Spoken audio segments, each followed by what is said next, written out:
Idaho Department of Health and Welfare is saying 20% of all those COVID cases right now are in young people, children. A much different picture than what we saw this time last year. Today, we heard from the doctors who treat those kids on what they're seeing. Shira Matsuzawa has the story. September looks like it will certainly be the highest month we have had thus far as COVID patients admitted to the hospital who are children. Pediatricians from St. Luke's, St. Alphonsus, and Primary Health sharing what they're seeing when it comes to children and COVID-19 on Wednesday. Dr. Kenny Bromwell says right now 5 children are admitted at St. Luke's. But for perspective, that number stands at 300 when it comes to adults. Children are being infected at a very high rate and being admitted at a moderately high rate. He says children represent about 20% of the population in Idaho and 10% of the positive cases.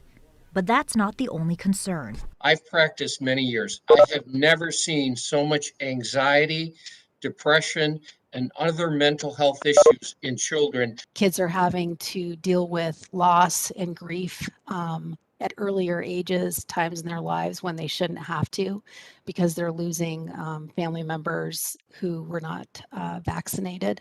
This as cases continue to climb in schools, especially those without mask mandates in place. There is an incredibly high positivity rate among the children in the school. The second is masks do work. Dr. Bromwell says the challenge is the decision falls on school boards, which don't have interest in making those decisions.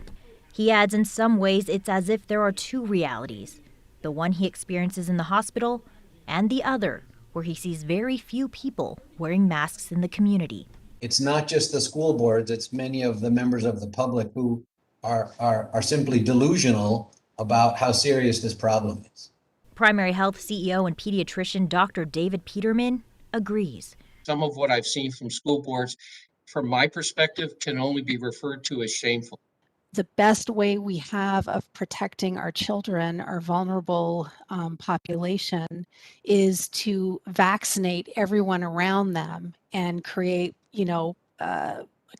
hopefully a cocoon around them. CDC found unvaccinated teens are hospitalized 10 times more than vaccinated teens. The doctors say they're seeing various levels of illness when it comes to children hospitalization, which includes severe depression, acute COVID, and kids needing extra oxygen. In some cases, they're also on ventilators or getting MIS-C, which is a condition where parts of the body can become inflamed. Mark?